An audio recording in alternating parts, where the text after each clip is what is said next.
Hi, everyone. Welcome, and thanks for joining us for Stars of Franchising. Get ready for a roller coaster ride through the world of franchising as we bring you the best stories of inspiration and entrepreneurial grit and turning dreams into franchise realities. That's right, Vinny. From emerging to global brands, we'll chat with the genius minds behind the magic. All brought to you by the Tariq Farid Franchise Institute at Babson College. I'm Ab. And I'm Vinny. Now, buckle up for some serious inspiration.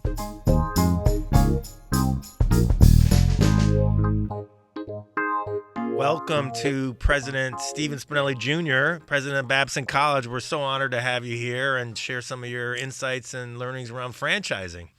It is a thrill, especially for me, to be at the intersection of Babson, of learning, and of franchising. I grew up in the franchise business, and I grew up as a Babson MBA. And for me, the two seems like such a natural. And to have the Franchise Institute and our wonderful supporters around that seems like destiny for me. So to be here as president when this happens is really special. Well, we're glad to have you here. I know it's come full circle for you and for me as well. And the platform does make sense to have franchising here because it interweaves and is intertwined with so many things in entrepreneurship. Well, let's just start with your franchising journey. How did it start for you, and what do you remember about it that led you on your way, on a career that involved franchising? Yeah, my initial foray was in a relationship with my college football coach, who was a very experienced, successful entrepreneur, mostly in healthcare. And when I graduated, he made a lot of money and went into coaching, and then he would pick off one or two players and say, you should work for me. And he had me running a nursing home in city of Baltimore. I was 22. It was he was taking a big leap of faith, but we worked very hard. And if you survived the experience with the coach, after a while he said, let's do something special together. And we looked for an idea. It was real hardcore entrepreneurship. Mm-hmm. We're going to find an idea that is scalable on a national level. It was the first introduction, the coach's first introduction to scale matters in this and to think big. It's one of the things that will attract you to franchising is that same mentality around thinking big. So we looked around and we found this little business called Jiffy Lube. And it was a couple of stores in Ogden, Utah, and they changed oil really fast. And it was in a time where new business models were emerging. And so the coach bought it. We each put in pennies and got, and I begged money from relatives and did all of that, made the investment. And I don't know, 14 years later, we had 2,000 or 3,000 stores around the country and had really created a national franchise that is still in existence today. Wow.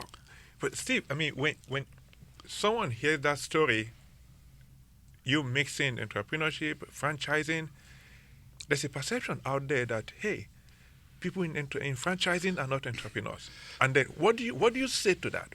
That is a really great question. Franchising for me was the quintessential entrepreneurial play. To do franchising, to use franchising as a concept, you're thinking about growth. Mm-hmm. When we did Jiffy Lube, there were 2 stores in Ogden, Utah. We changed the name. We bought it. It was Jiffy Lube Inc. We changed the name to Jiffy Lube International. Now, we had 2 stores in Ogden, Utah. We're calling it Jiffy Lube International. We would just crack up. But we had a very clear view. We would, every time we met, we said, when are we getting the first international store up? All right, we have 3 now. We're on our way. But it is this driven mentality to serving a bigger market. And franchising is a clear mechanism to get that done. And when you have that mentality, you're always aspiring to do something more and to do something better, to solve the bigger problems in the bigger way. If that's not quintessential entrepreneurship, I don't know what is. That is exactly what we teach in our classrooms at Babson. Find those big problems, solve them, create social and economic value. Well, let's talk a little bit about scale. You talked about scale and how you all approached it with being, and I know the story a little bit, the top 30 markets, and why franchising allowed you to do that, to help our audience understand the market preemption and ability to scale quickly. How does franchise help do that, and what was your thinking? It's a great question. If you want to dominate the United States in any category, we said you got to be in the top 30 SMSA, standard metropolitan statistical areas, major areas in the United States. You can take 20, you can take 50. We chose 30. We said roughly you're going to have 30 or 33 per SMSA. That means we need 1,000 stores. At the time, it probably cost $1 million to do it. Now it probably costs $2.5 million. So all we needed to do this was a little over $1 billion. So we looked around the room and we said, well, we have, like, the coach has some money, maybe a couple of million. The rest of us don't have lunch money. So all we are is short, $999 million to getting this done, which was sort of the second big lesson for me that I learned out of Jiffy Lube. It was about the opportunity. And if you present the opportunity, capital is seeking that kind of aspiration and that kind of scale. Now, we also believed that the core proprietary value of Jiffy Lube was in the name. That people could come and they could figure out how to do 13 points in 10 minutes at one cost. They could figure that out. So growth became the pace of growth became really important. So what was the fastest way to get stores up, to capitalize, to get market share, and to get mind share, so that you correlated convenient automotive service to Jiffy Lube. So we had to build a lot of stores quickly.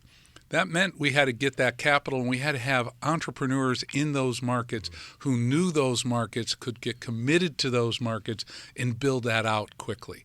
So once you sold 30 markets and they have to put up 5 or 10 stores per year, you're building at a 200, 250, 300 unit pace a year. You quickly gain a lead. And that lead gives you economies of scale in marketing. It gives you operating synergies, economies of scale in purchasing, and you can build a substantial lead with franchisees. The thing that we underestimated was the entrepreneurial zeal of franchisees. How so? Talk about that. Yeah, we said, okay, here's a model. If you follow the model, here's what the economics should yield for you. So here's the investment, here's the model, work hard. What we found was they could go faster and smarter than we could. That Really? they understood the marketplace. They cared about the customers. They knew what the geography was. They had aspirations that if we could capture their creativity, you started to – I don't think I've ever said this before. I think we figured out how to scale creativity.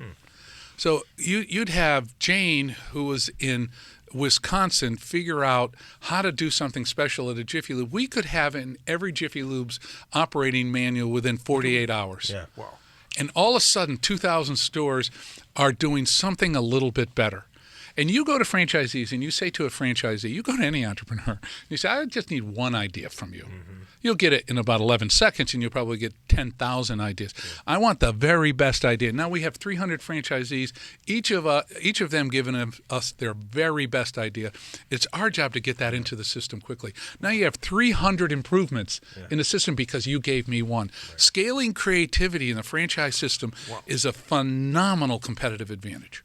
And this may be a good segue into the next question. Can you tell us, maybe outline for us, what do you think the best franchisees do well? And what do you think the best franchisors do well? Yeah, Three things. I'll start with the best franchisors. The best franchisors listen carefully. That's what they do. If I listen carefully, and I've got 300 driven franchisees, 300 driven partners, if I can understand what they're really saying to me, I can improve this business every single day. So they really listen well, and they know how to synthesize that information, and they know how to integrate it into the business model and create scale almost in a continuous process. Those are great franchisors. They listen well. They listen to the marketplace. They listen to their franchisees, and they know how to synthesize that information. Great franchisees have local entrepreneurial intensity. They say, I love this market. I love my customers. I understand the sociology of the area. I understand the traffic flow. I understand the stresses in their life. I am an important part of this community, and you're an important part of my business.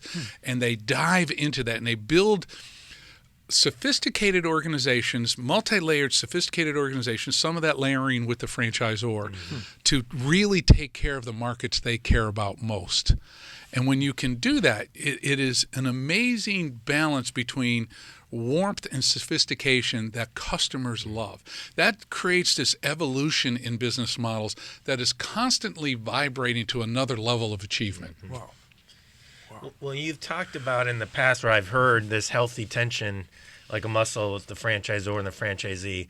How do you balance that need to listen, but at the same time, let's just take Jiffy Lube in the early days, trying to establish some operating metrics and structure. Yeah. When is the right time for more or less? Have you seen? Yeah, boy, that's the hardest question. You got right to the hard ones here. If you get that one right, you get an A on the test.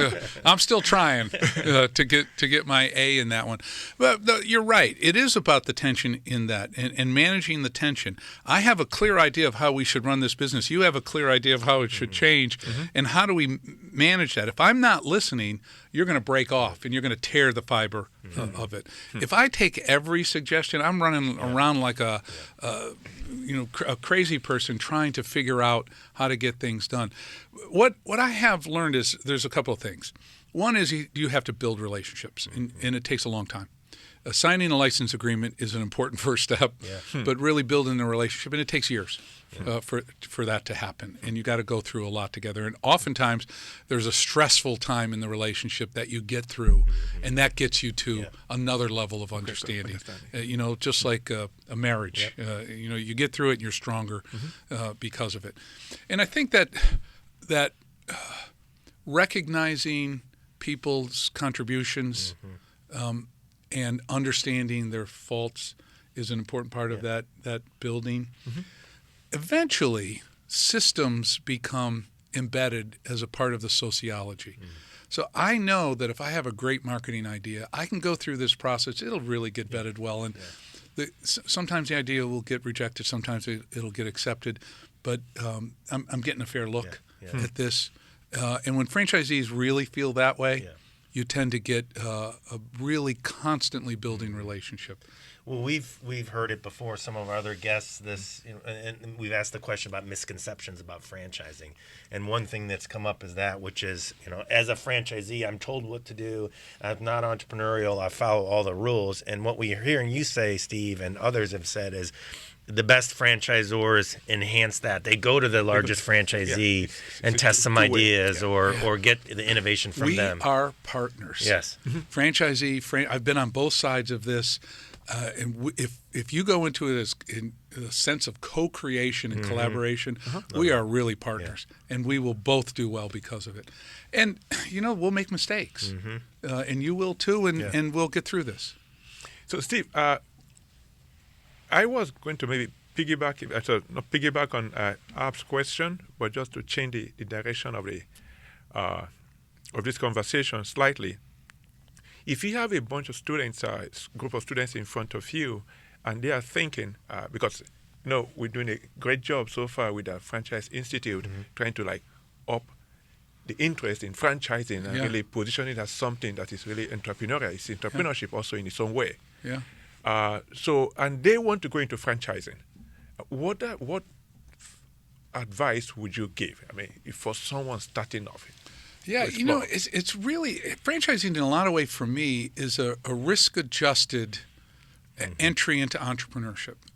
So, when we looked at the Jiffy Lube thing a million years ago, I was the youngest guy on the team. There were four of us. I was the youngest guy on the team. So I'm the one that got sent out to Utah. Everybody else could stay where they were. I had to move to Utah. And Utah is an incredibly beautiful place, and a wonderful, wonderful experience. But you take a kid from Springfield, Massachusetts, and send him to Ogden, Utah, you might as well have been sending me to a foreign country. It was so different.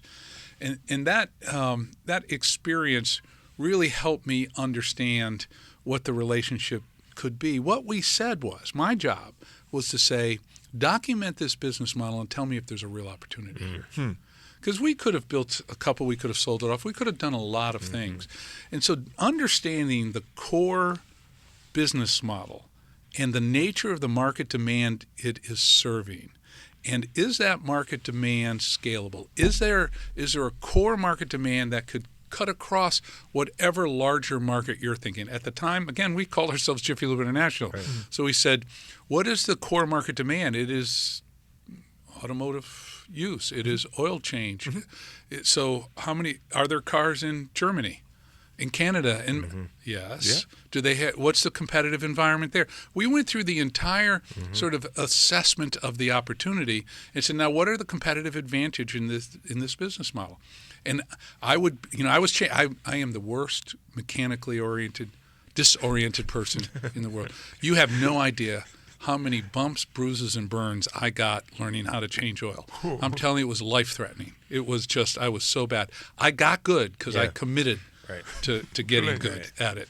But I examined that business model from literally the basement and the drain plug to the roof and the HVAC system, and understood and had to present to my partners the pluses and minuses of this, and could we duplicate this across 1,000 stores? We kept thinking that if we can have 1,000 stores, 30 markets, 33 stores per market, 1,000 stores, we're going to be successful. So that became the hurdle. Yeah. Is this scalable? Once we said it was scalable, then it was, how do we do it? What is the fastest, most efficient way? And franchising was such a natural for it. And back in the day, which was about 150 years ago when we did this, people didn't think about franchising in the sophisticated economic models as financing models. So you really had to go. We did the whole friends, family, and fools, and then some venture money, and then some private equity money, and then along the whole route. Today, people see franchising as a mechanism to scale to value creation pretty quickly if you have that core understanding. So what we do at Babson in teaching students about opportunity recognition and then about organizational development and about relationships with people and scale is a perfect platform for teaching how to be successful global entrepreneurial franchise experts. So what would be your best, your take, if you want to advise students, if you're going to go into franchising, hey, take care of these 1, 2, 3 things. What would that be? I'm going to try to keep it to 2, 3 or less. Okay. I'm loquacious. I can I can give a little too much advice sometimes. Find the best business model. Where is there a real core market demand that's growing? Is there core market demand that's growing, and do you have a business model that has a competitive advantage? And are you willing to learn and change along the way? So as an individual, as a business model, with partners, and if you can do all of that, franchising is a terrific way to do it. Now, that could be that there is a new idea. I would say build one and don't franchise and make that right, and then think about it. Or it could be Jiffy Lube with 2 stores, and you say, wait a minute, there's room for 2,000. I'm buying this baby. Or it could be that there is an existing model and there's a market you could go into and buy the rights to New England and say, I've done the examination. Let me find the right market for this. I could put 30 units up and, I can make, $1 million a unit. Okay, that sounds like a good start to my career. Interesting. Well, and that, it points to a question I was going to ask on, you've been on both sides of it as a franchisor, launching a rapid growth brand and I wouldn't say turning it all in, but then becoming a franchisee. Yeah. What about that? Is that essentially what you did? You said, I did. I started on the franchisor side, moved out to Ogden, Utah, and we did that whole thing. Again, an incredible experience. And then I said, I think there's more money on the franchisee side, to be perfectly greedy about it. I said, I think I can make more money if I operate. So I bought some stores, and then I started growing stores, and I own the stores in Western Mass, Connecticut, New York. Long Island is one of the great automotive markets in the history of the world. I love, if anybody out there from Long Island, you risk a hug if I see you, because I tell you, you are great. A lot of cars. A lot of cars.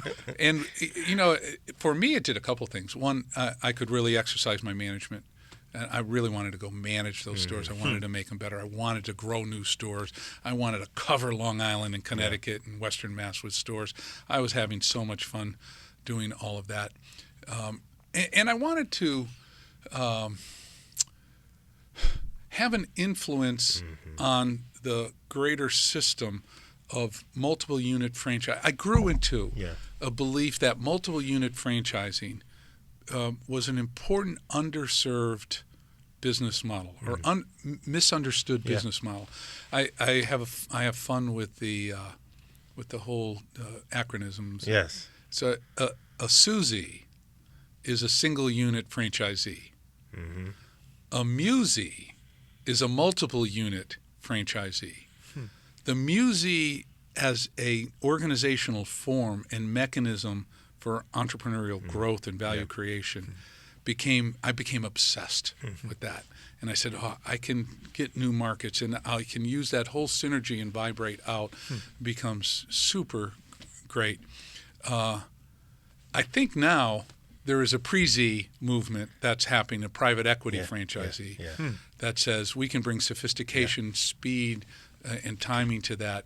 And so and maybe it goes to the publicly traded franchisee at some point, but the progression of capital architecture in the franchise system is really, really fascinating. And for me to go through that franchisee piece really made a difference.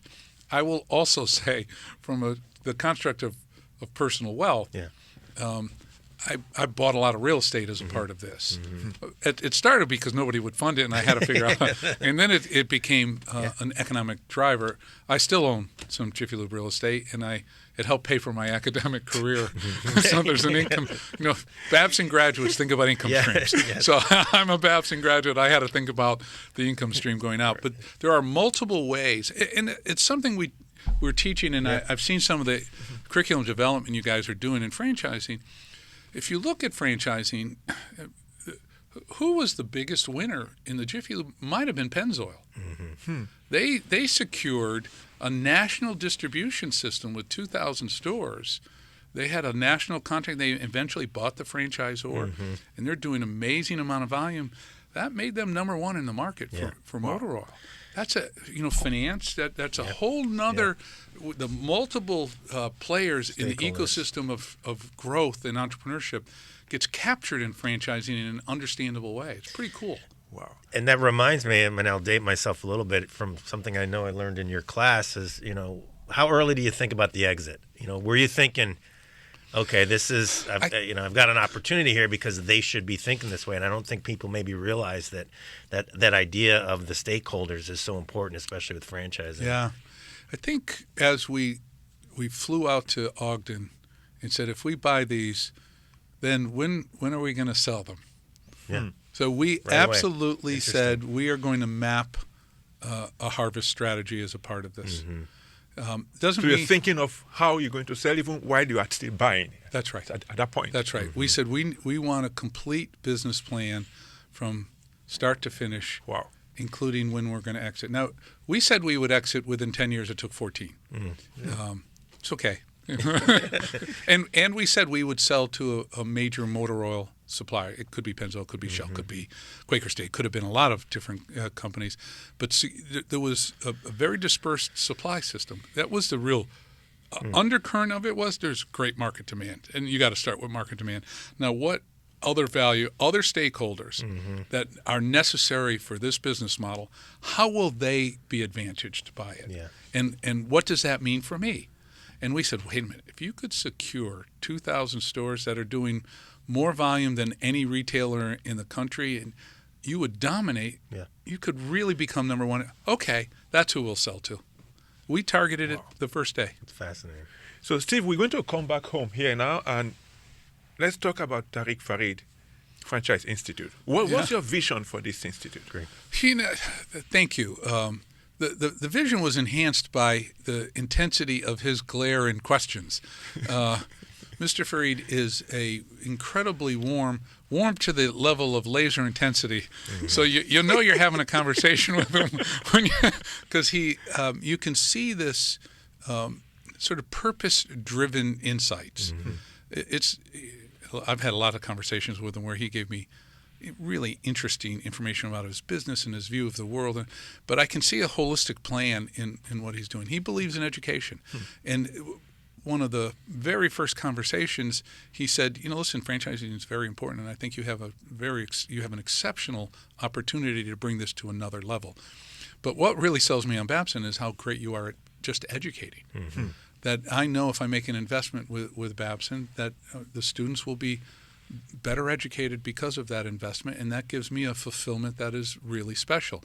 Now, if we can work together in co-creating this, and I can be supportive, and my family can be supportive, then maybe we can scale this. And he was very good. He said, you talk about franchising as scale. Okay, scale. Mm-hmm. You got to scale the education of franchising too, and how do you do that? And lots of really great conversations. So there was this deep understanding of education and knowledge at the core of success, and sort of, not to get too maudlin about it, but the humanity of it, and his ability to sort of bring that human face to the whole process was inspiring for me. I see. I think the family is super interesting. Mm-hmm. I think Somia is. I can see the intensity. I know who her father is, and I can see that coming from her. And it is inspiring to know that we have a multi-generational perspective on education and growth and entrepreneurship. And if you look like maybe 5-10 years from now, what do you see of the Institute? Here's the pressure now. No, yeah, here's the pressure. Thank you. Ab, we see. But if you go into this believing that franchising is about scale and it's about the nature of opportunity, then I think I see scale. Mm-hmm. When I look at, it's really funny, when I first came to Babson, I came to Babson because I drew a 90-mile radius around Springfield, Massachusetts, and said, who teaches entrepreneurship? There was one college. Mm-hmm.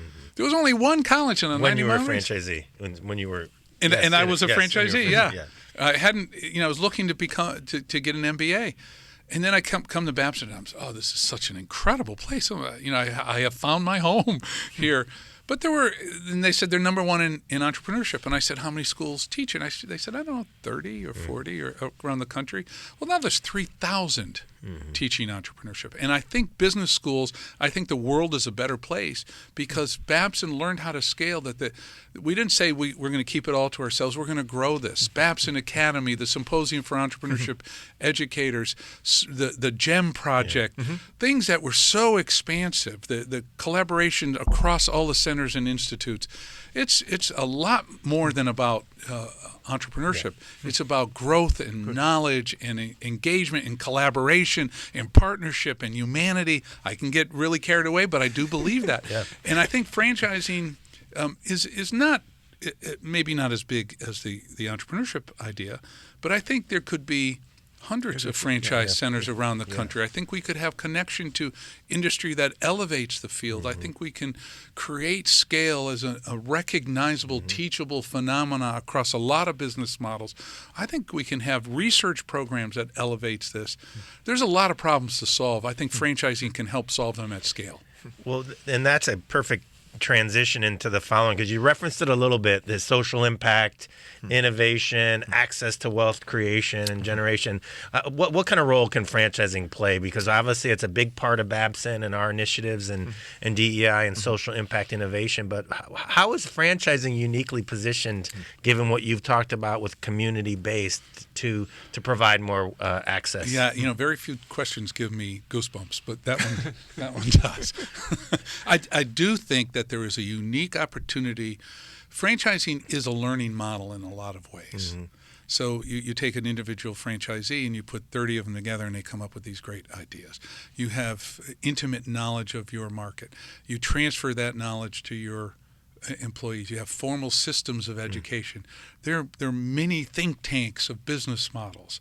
We have innumerable stories of employees who become managers, who become franchisees, who become multiple unit franchisees, who go on to incredible lives. The Dunkin' Donuts story is one of this explosion of opportunity, particularly in the Portuguese community, but across a lot of different, including a lot of Babson graduates, where they found this mechanism to learn and to be productive and to grow as a normal part of the business model. Franchising is one of the first systems that said for you to really grow, you have to learn, and you have to share that knowledge. And if you share your knowledge and I share mine, we grow a bigger pie. That at the core of franchising is a learning organization. Intimate understanding of the local market is going to help you understand your market more. And when we share, we both grow exponentially. I think franchising at Babson, who has that larger look at the world and larger mission, could be just so special. Wow. Well, goosebumps on the answer too. I'll follow that because innovation's a big part of what's talked about and taught here at Babson. And you're still involved, as a board chairman of the board of Planet Fitness on franchising impact during the pandemic. Can you talk about innovation you saw and how the model maybe either helped franchisees and the corporate brand? Another great and stressful question. I can still feel my chest tightening when I think about those conference calls during the pandemic. Yeah, listen, there's this thing 3 years ago. Hey, guys, let's get on a call here. There's this pandemic thing going on, and if you breathe heavily around someone else, everybody gets sick. Mm-hmm. Wait a minute, isn't our business model getting together and breathing heavily? Yes. Good night. It was an incredible education, learning by fire. Mm-hmm. What is it that we have to do to protect our customers?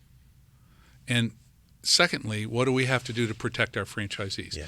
It brought our understanding of the customer right to the forefront and said we're gonna have healthy. We'll do whatever we have to do for the health and safety of and that was. It wasn't a question. Yeah. It was a statement. The founder, Chris Rondo, just the very first call about this crazy thing called COVID, or whatever happens, we're protecting the health and safety. Yeah. Now let's look at the franchisees and let's make sure that we can support them. Mm-hmm. It was about the hierarchy of our partnerships and relationships. It was a wonderful lesson in how to have an expansive view. That brought everybody together and to solve problems. But it really was a perfect example of the dynamic nature of knowledge sharing in an organization built to share knowledge. Right. So you get franchisees, some of them multiple unit franchisees, private equity supported that are incredibly sophisticated, and you have local single unit franchisees who are in those gyms every day talking to customers and they're having these intense discussions about the health and safety and then business continuity and what we had to do. And the immediate response of here's when we should close stores, here's how we do the cleaning, what are we brought in all our suppliers and said, what is the air flow through the units? Yeah. And we could measure it in every unit. We could ramp it up. We knew how to measure that. What is the cleaning protocols? How do we enhance that given this weird thing you call COVID? How do we get that that supply to our franchisees today, not tomorrow? Right. And it was everybody coming together. It was a perfect example of a storm creating an organization that got stronger because of it. Then you start to say, how do we communicate with our customers and with franchisees? Is there a way that we can do digital interface with the customer? We built systems that were not only product that you can use in the store or online for our customers, but our franchisees can use to enhance the business model. How do we go to more touchless? How do we capture data in a better way? How do we parse that data?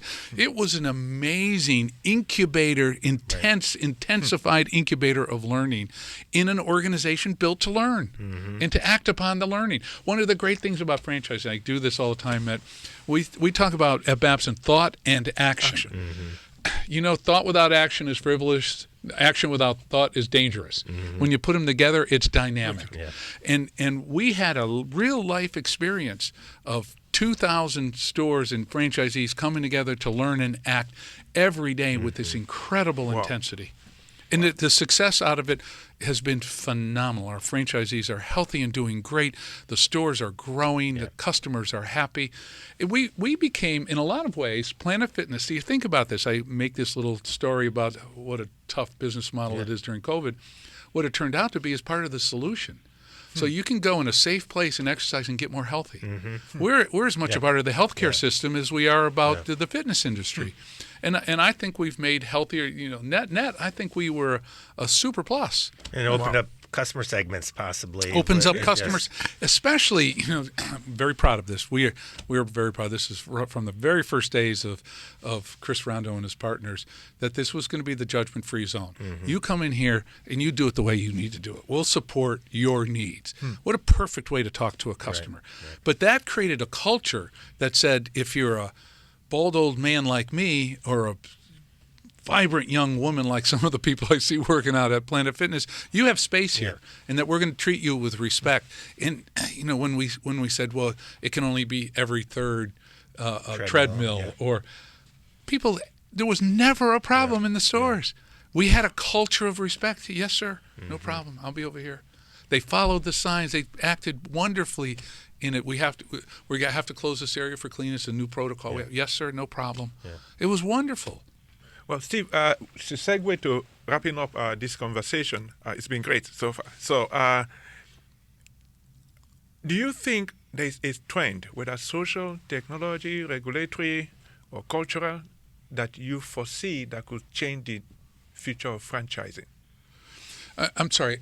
Do I foresee is there a trend? Is there a trend? Is there any trend that is going on now? Maybe social, technological, cultural, maybe that could shape franchising, future of franchising. I swear, I did not ask him to ask me that question. I swear to you. I think all of those. Yes, the intensity of all of those components of society and the dynamic nature of that intensity is causing great stress in society. How are things changing? How is things communicating? The loudness of social media is disrupting. We are learning as entrepreneurs and as business people that if we can organize all of that input, that more data is probably good. But more data unorganized or not understood is going to get misinterpreted, and it probably is going to cause some problems. So in a system called franchising that says we're going to gather data at scale and from diverse sources, from customers and large franchisees, small franchisees in the Midwest, franchisees in France, and we're going to understand, and we have centralized economies of scale and expertise that can understand what that means to solve problems and to serve a community. And we have franchisees living in those communities that have a vested interest in making sure it works. I think that we're better positioned than ever before to take franchising, to have all of these trends come together to support franchising as a bigger and better model across a lot of different kinds of industries. Wow. And that's why Babson has to teach it. We can accelerate that. We can make it more sophisticated. We can improve the human condition because of it. I get maudlin, but I really believe it. Right. Wow. Yeah, the opportunity ahead, as you stated and as Babson lives, to create economic and social value is huge. Limitless. So, and now's our time. The post-COVID world, with what we've put in place and the way our alumni have supported us, the performance of our students, the incredible sacrifices of the faculty, I think this is the time for Babson to rise. Well, we appreciate your time today, not only sharing your insights and perspective on franchising, but entrepreneurship, and most importantly, your vision and leadership here at Babson and for, the Tariq Farid Franchise Institute. So thanks again. To the Farid family and to all the Babson community, thank you. Thank you. Thank you. Thanks for joining us on this episode of Stars of Franchising. Stars of Franchising was produced at Babson College, engineered by Travis Gray. Karen Soa is our guest coordinator, and music by Ralph Taylor. If you like Stars of Franchising, be sure to review us wherever you get your podcasts, and spread the word and share these stories any way you can.